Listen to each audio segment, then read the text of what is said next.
वो आए, धर्म पूछा, कलमा पढ़ने का आदेश दिया, कहा अगर तुम कलमा पढ़ लोगे तो तुम्हें छोड़ देंगे, और फिर गोली मार दी।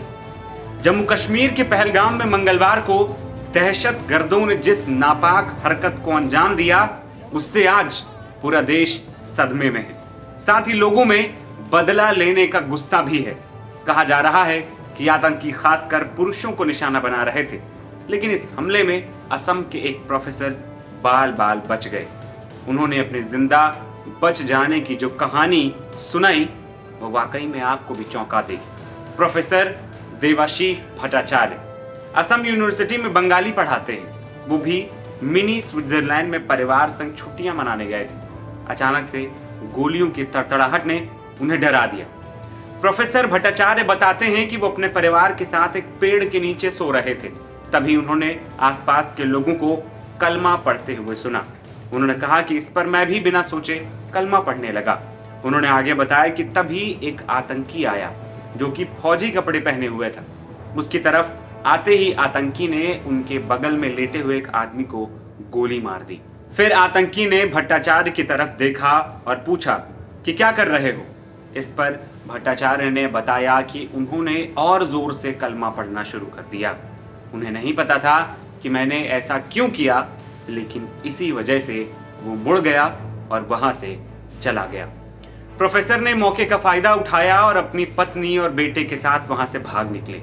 उन्होंने बताया कि हम पहाड़ी पर चढ़े, हमने बाढ़ पार किया और लगभग 2 घंटों तक घोड़ों के खुरों के निशान को देखते हुए आगे बढ़ते रहे। आखिरकार हमें एक घोड़े पर सवार आदमी मिला और उसने हमें होटल पर वापस पहुंचा दिया।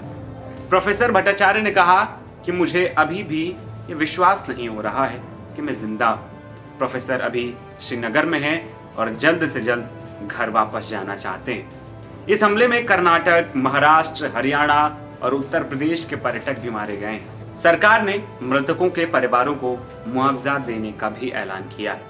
दूसरी ओर जांच में पता चला कि आतंकियों ने पहले लोगों को इकट्ठा किया, फिर उन्होंने पुरुषों और महिलाओं को अलग अलग किया और उनकी पहचान की। कुछ लोगों को स्नाइपर की तरह दूर से गोली मारी गई। कई लोग खून बहने से मर गए। हमलावरों ने ऐसी जगह चुनी थी जहां बचाव दल को पहुंचने में भी देर लगे, ताकि ज्यादा से ज्यादा लोग मारे जा सकें। प्रोफेसर भट्टाचार्य को कलमा आता था, इसलिए वो बच गए, लेकिन 28 मासूम लोग जो बेकसूर थे, उनको आतंकियों ने बेरहमी से मार दिया। आज उन घरों में मातम है। हमले के बाद सब में एक गुस्सा भी है। वहीं देश की सरकार, सेना और जिम्मेदार भी पूरे दम से आतंकियों को ढूंढने में लगे हैं। साथ ही इस पूरी साजिश के पीछे जो लोग हैं, उनको भी नहीं बख्शे जाने की बात कही जा रही है।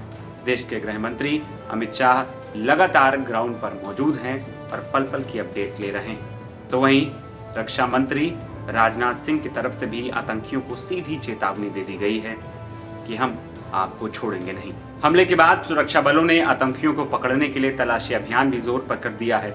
चिनार कॉर्प से कहा है कि हमलावरों को पकड़ने के लिए हर संभव कोशिश कर रहे हैं। देश के गृह मंत्री भी ग्राउंड पर मौजूद हैं और ऑपरेशन की पल पल की अपडेट ले रहे हैं।